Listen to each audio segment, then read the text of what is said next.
അപ്പോൾ കൂട്ടുകാരെ, എൻ്റെ അടുത്ത് കുറച്ച് പഴയ നമ്മുടെ എന്താ പറയുക, പഴയ ഉപയോഗിക്കാത്ത കുറച്ച് പഴയ ആക്രി സാധനങ്ങൾ എന്ന് പറയാം. കണ്ടോ, ഇത് വെച്ച് ഞാനൊരു സംഭവം ഉണ്ടാക്കുന്നുണ്ടേ. നമുക്ക് എന്താ നോക്കാം. ഓക്കെ, പഴയ സ്റ്റൂളാട്ടോ, ഇത് ഇരിക്കാൻ പറ്റൂല. ഇരുന്നിട്ടുണ്ടെങ്കിൽ ഇതിൻ്റെ പണി പോകും. എൻ്റെ കാലെല്ലാം മൊത്തം പോയിട്ട് ഇങ്ങനത്തെ ഒരു 4 എണ്ണം ഉണ്ട് എൻ്റെ കയ്യിൽ. വീഡിയോ എടുക്കുന്നതിനിടയിൽ 2 കുട്ടി പട്ടാളങ്ങൾ വന്നിട്ടുണ്ട് ഗൈസ്. നാണം വരുന്നുണ്ടോ രണ്ടാക്കും? നമുക്ക് ഈ സംഭവങ്ങൾ വെച്ച് ഗാർഡൻ എങ്ങനെ സെറ്റ് ചെയ്യാൻ നോക്കാം. നമ്മുടെ വീട്ടിലെല്ലാം എല്ലാവരുടെയും വീടുകളിൽ ഇഷ്ടംപോലെ സംഭവങ്ങൾ ഉണ്ടാവും ഇതുപോലത്തെ. അപ്പം നമുക്ക് എന്ത് ചെയ്യാം, അത് ഉപയോഗിച്ച് നമുക്കത് റീയൂസ് ചെയ്തിട്ട് എങ്ങനെ നമുക്കൊരു അടിപൊളി ഗാർഡൻ ഉണ്ടാക്കാം നമുക്ക് നോക്കാം. ഓക്കെ, അപ്പോൾ വീഡിയോ കാണുന്ന കൂട്ടുകാരോട് ആദ്യം തന്നെ, നിങ്ങൾക്കിത് കാണാൻ താല്പര്യമില്ലെങ്കിൽ സ്കിപ്പ് ചെയ്ത് പോയിക്കോളാം. ചിലപ്പോൾ തോന്നും ഇത് എന്താ ഇങ്ങനെ എന്ന്. അപ്പോൾ എൻ്റെ മനസ്സിൽ തോന്നിയ ഒരു ഐഡിയ കേട്ടോ. ഇത് കുറേ ദിവസമായി, കുറേ നാളായി ഈ ആക്രി സാധനങ്ങൾ ഇങ്ങനെ മേലെ കിടക്കുന്നത്. അപ്പം ഞാൻ ഏതായാലും വിചാരിച്ചു, അത് വെറുതെ ഇങ്ങനെ ഇരിക്കുന്നതിനേക്കാളും നല്ലത് അത് ഉപയോഗിച്ച് നമുക്ക് എന്തെങ്കിലും ചെയ്യാമല്ലോ എന്ന് വിചാരിച്ചപ്പോൾ പെട്ടെന്ന് മനസ്സിൽ തോന്നിയ ഐഡിയ ആണ് കേട്ടോ ഈ ഒരു സംഭവം. അപ്പോൾ ഇത് തുടങ്ങിയപ്പോൾ ആകെ കൺഫ്യൂഷനായി ഗൈസ്. ഒരുപാട് ചെടികൾ ഉള്ളതുകൊണ്ട് തന്നെ ഇത് എങ്ങനെയൊന്ന് അറേഞ്ച് ചെയ്യും. ആദ്യം ഞാനൊരു ഡിസൈനിൽ ഞാൻ വെച്ചു, എന്നിട്ട് പിന്നെ നോക്കി, പിന്നെ ആദ്യം അത് മാറ്റി വേറൊരു രീതിയിൽ വെച്ച് ആദ്യം മാറ്റി. സംഭവം കുറേ ടൈം എടുത്തു. പക്ഷേ ഇത് കാണുമ്പോൾ സിമ്പിളായിട്ട് തോന്നും. കാരണം ഒരു 4-5 സ്റ്റൂള് വെച്ച് അതിൻ്റെ മേലെ ചെടി വെക്കാൻ എന്താ പാട്. പക്ഷേ അതല്ല, നമ്മുടെ മനസ്സിലൊരു കലാഹൃദയം ഉള്ളത് കൊണ്ട് തന്നെ ഇത് എങ്ങനെ നമുക്ക് നല്ല രീതിയിൽ സെറ്റ് ചെയ്യാം എന്നുള്ളൊരു ചിന്തയിലാണ് ഞാൻ. അപ്പോൾ അങ്ങനെ ഓരോ സൈഡിലും സെറ്റ് ചെയ്ത് ഓരോ ഡിസൈനിൽ വെച്ച് നോക്കി അവസാനം ഞാൻ തന്നെ ഡിസൈൻ ചെയ്ത ഒരു രീതിയിലാണ് ഇപ്പം വെച്ചിട്ട് കാണുന്നത്. അപ്പോൾ അതിൻ്റെ മേലെ ഞാൻ എടുത്ത് വെച്ച് സെറ്റ് ചെയ്ത പ്ലാന്റ് നമ്മുടെ മണി പ്ലാന്റ് ആണ് കേട്ടോ. ആ മണി പ്ലാന്റിൻ്റെ വെറൈറ്റി കുറച്ചധികം ഉള്ളതുകൊണ്ട് തന്നെ 4 എണ്ണത്തിൻ്റെ മേലെ 4 ടൈപ്പ് മണി പ്ലാന്റ് ആണ് കേട്ടോ സെറ്റ് ചെയ്തത്. അപ്പോൾ ഇതിപ്പോൾ തൽക്കാലം ഞാനൊരു വീഡിയോ എടുക്കാമെന്ന് വിചാരിച്ച് അങ്ങനെ എടുത്തതാണ്. പക്ഷേ ഈ രീതി ചിലപ്പോൾ മാറിയേക്കാം. കാരണം ചെടികൾ സ്ഥിരമായിട്ടൊരു സ്ഥലത്ത് വെക്കുന്ന പരിപാടി എനിക്കില്ല. ഇത് ഞാനിങ്ങനെ മാറ്റിക്കൊണ്ടിരിക്കും. ഒന്നെടുത്ത് അപ്പുറം കൊണ്ടുവെക്കും, അപ്പുറത്തുനിന്ന് ഒന്നെടുത്ത് ഇപ്പുറം കൊണ്ടുവെക്കും. അപ്പോൾ ഇതെൻ്റെ സ്ഥിരം ഒരു വീക്ക്നെസ്സാണ് ഗൈസ്. അപ്പോൾ ഒരു ചെടി സ്ഥിരമായിട്ടൊരു സ്ഥലത്ത് ഞാൻ വെക്കാറില്ല. അങ്ങനെയാണോ ഗാർഡൻ ലവേഴ്സ്? ഞാൻ അങ്ങനെയാണ് കേട്ടോ.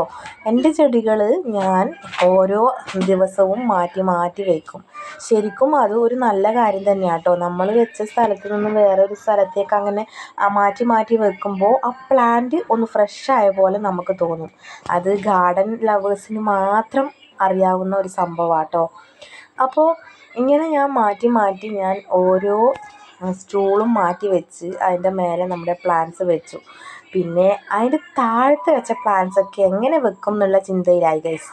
അപ്പോൾ ഇതങ്ങനെ ഞാൻ മാറ്റി മാറ്റി മാറ്റി അവസാനം എനിക്ക് തന്നെ ഭ്രാന്തായി എന്ന് പറയാം.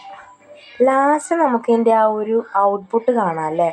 അപ്പോൾ ഈ ഒരു പ്ലാന്റ്സ് ഇങ്ങനെ വെക്കാമെന്നാണ് ഞാൻ വിചാരിച്ചത്. പക്ഷേ ഈ ഒരു പ്ലാന്റിൻ്റെ മെയിൻ പ്രശ്നം, ഇതിനധികം വെയിൽ പറ്റില്ല കേട്ടോ.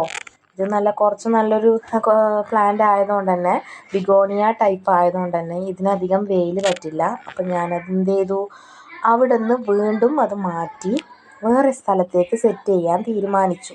അപ്പം നമ്മളിത് ഗാർഡനിലേക്ക് ഇറങ്ങുമ്പം ശരിക്കും പറഞ്ഞു കഴിഞ്ഞാൽ അതിനകത്ത് നമ്മൾ എത്ര സമയം സ്പെൻഡ് ചെയ്യുന്നു എന്ന് നമുക്ക് തന്നെ മനസ്സിലാവില്ല.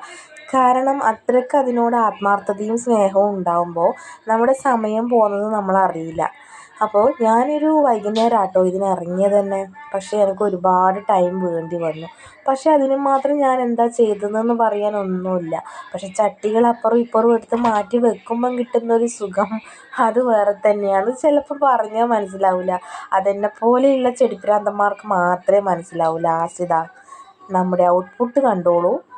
ഇതുപോലെയാട്ടോ ഞാൻ സെറ്റ് ചെയ്തത്. പക്ഷേ ഈ വീഡിയോയിൽ കാണുന്ന പോലെയല്ല, നേരിട്ട് നല്ല അടിപൊളി ലുക്കാട്ടോ. അപ്പോൾ വീണ്ടും ഞാൻ പറയുന്നു, നിങ്ങൾക്ക് വീഡിയോ ഇഷ്ടപ്പെട്ടാൽ മാത്രം കണ്ടാൽ മതിയേ. പ്രത്യേകിച്ച് ഗാർഡനൊന്നും ഇഷ്ടമില്ലാതെ, ചെടികളോട് ഇഷ്ടമില്ലാത്ത ആൾക്കാരോട് പിന്നെ പറഞ്ഞിട്ട് കാര്യമില്ല. അവർക്ക് ഇതിൻ്റെ ആ ഒരു വൈബ് മനസ്സിലാവില്ല. ചെടികളെ സ്നേഹിക്കുന്നവർക്ക് മാത്രമേ ഇതിൻ്റെ വൈബ് മനസ്സിലാവും. അപ്പോൾ ഇതാണ് കേട്ടോ ലാസ്റ്റ് ഔട്ട്പുട്ട്. അപ്പോൾ ഇത് നേരിട്ട് കാണാൻ നല്ല ഭംഗിയാണ് കേട്ടോ. അപ്പോൾ വീഡിയോ കാണുന്ന കൂട്ടുകാരോട് എനിക്ക് പറയാനുള്ളത്, എൻ്റെ വീഡിയോസ് ഇഷ്ടപ്പെട്ടാൽ ഒന്ന് ലൈക്ക് ചെയ്യുക, അതുപോലെ തന്നെ എൻ്റെ ചാനൽ ഒന്ന് സബ്സ്ക്രൈബ് ചെയ്യുക. പിന്നെ എൻ്റെ വീഡിയോസിൻ്റെ എന്തെങ്കിലും പ്രശ്നങ്ങളും കാര്യങ്ങളൊക്കെ ഉണ്ടെങ്കിൽ ഒന്ന് കമൻറ്റ് ചെയ്യാനും കൂടി മറക്കരുത്. അപ്പോൾ ഇതാ നമ്മുടെ ചെടികൾ നല്ല അടിപൊളിയായി സെറ്റ് ചെയ്ത് വെച്ചിട്ടുണ്ട്. അപ്പോൾ ഇനിയും വീണ്ടും പുതിയ പുതിയ വീഡിയോസായിട്ട് ഞാൻ വരുന്നതായിരിക്കും. അപ്പോൾ ഇത് ഞാൻ പെട്ടെന്ന് തട്ടിക്കൂട്ടി ചെയ്തൊരു വീഡിയോ ആട്ടോ. അതുകൊണ്ട് തന്നെ അതിൻ്റേതായ ചെറിയ പ്രശ്നങ്ങളും കാര്യങ്ങളൊക്കെ ഉണ്ടാവും. പക്ഷേ നിങ്ങളൊന്ന് ക്ഷമിച്ചേക്കൂ. അപ്പോൾ ഇതാ നമ്മുടെ ആക്രി സാധനം കൊണ്ട് നല്ലൊരു ഗാർഡൻ സെറ്റായോ. ഗാർഡനല്ല, നമ്മുടെ നല്ലൊരു അപ്പം വീഡിയോ കാണുന്ന എൻ്റെ ഫോളോവേഴ്സായ എൻ്റെ കൂട്ടുകാർ, നിങ്ങളുടെ കമൻറ്റുകളും അതുപോലെ തന്നെ നിങ്ങൾക്ക് ഇഷ്ടപ്പെട്ടിട്ടുണ്ടെങ്കിൽ ഒന്ന് ലൈക്ക് ചെയ്യാനും അതുപോലെ തന്നെ എൻ്റെ ചാനലൊന്ന് സബ്സ്ക്രൈബ് ചെയ്യാനും മറക്കരുത്. അപ്പോൾ ഇന്നത്തെ വീഡിയോ ഇവിടെ ഇത്ര മാത്രമേ ഉള്ളൂ. അപ്പം നമുക്കിനി അടുത്ത വീഡിയോയിൽ കാണാം. അപ്പോൾ എല്ലാവർക്കും നല്ലൊരു ദിവസം.